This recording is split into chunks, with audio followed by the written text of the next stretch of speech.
Now, joining us live to tell us more is Dan Perry, former editor-in-chief of AP of Europe, West Asia and Africa region, joining us live from Tel Aviv.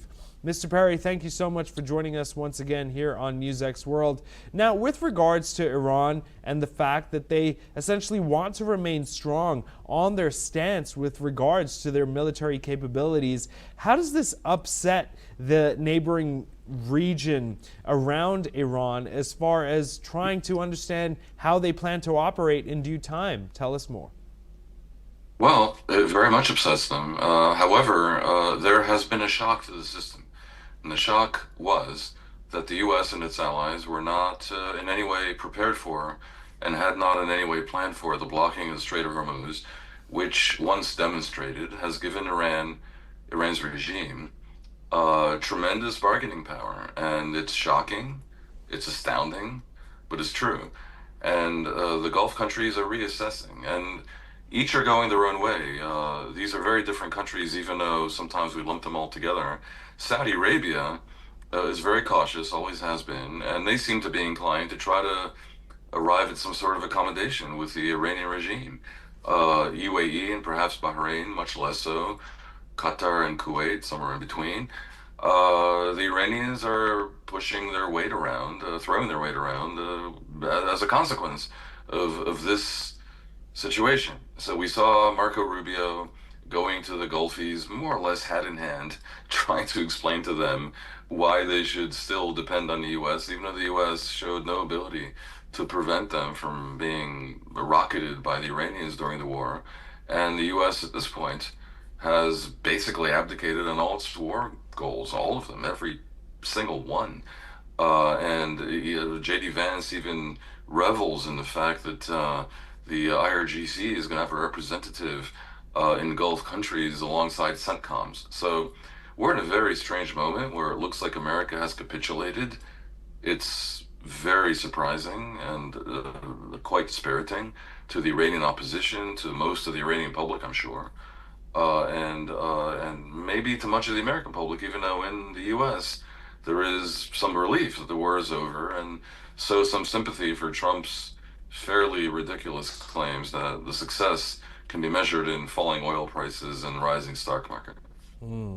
Mr. Perry, when it comes down to essentially what we're seeing in that region, it does sabotage the MOU and, of course, any progress between these nations and how they move forward as far as a peace resolution or any sort of resolution is concerned. What more can you tell us about how any sort of resolution can be made possible in the weeks to come, please? Look, the resolution would be for Hamas and Hezbollah to both disarm. And an even better resolution would be for the Iranian regime to be overthrown and to free at last the Iranian people of its curse. But none of those things are about to happen. Israel is unhappy with the linkage between the Lebanon arena and perhaps even a Gaza arena and anything happening in the Persian Gulf.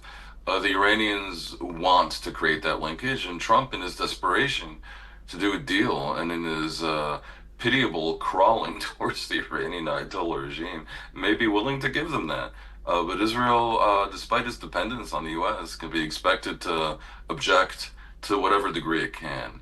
That said, I truly have no idea what Israel's doing in Beit Lahia and why these people are killed today.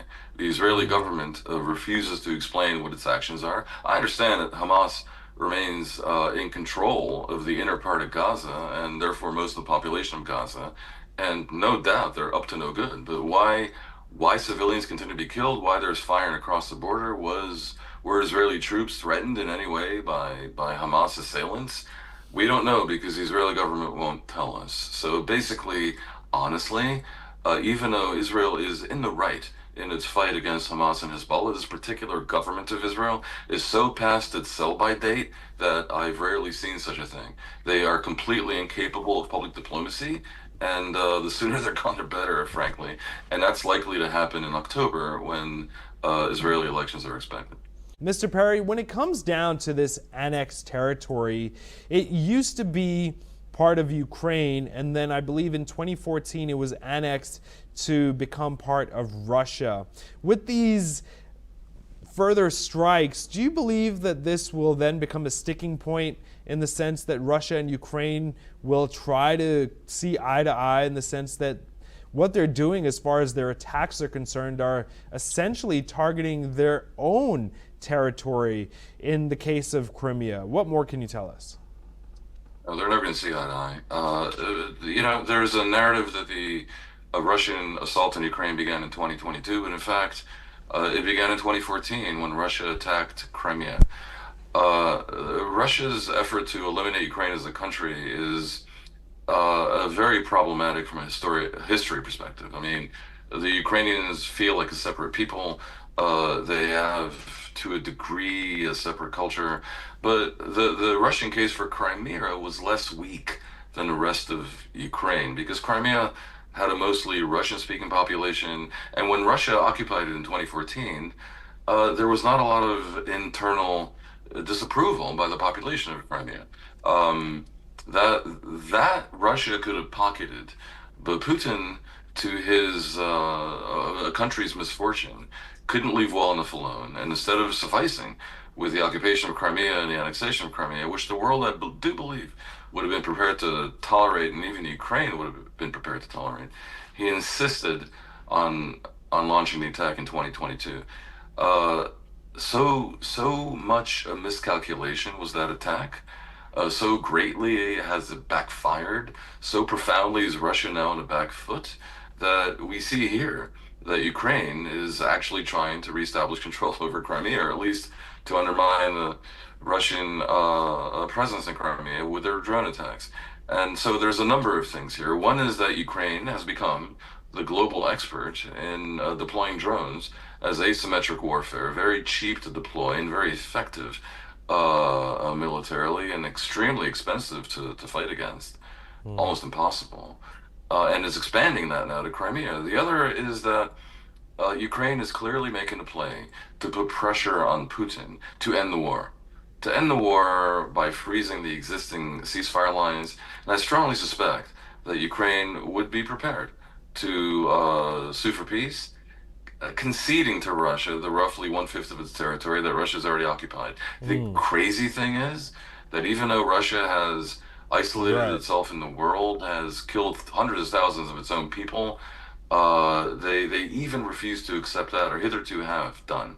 And we will see whether the Ukrainian assault and on occasion the Ukrainian attacks on Russian territory as well, and the reports of dissent within Russia itself are going to suffice to get Putin to back off. Right. Mr. Perry, always a pleasure having you on NewsX World. Much appreciated.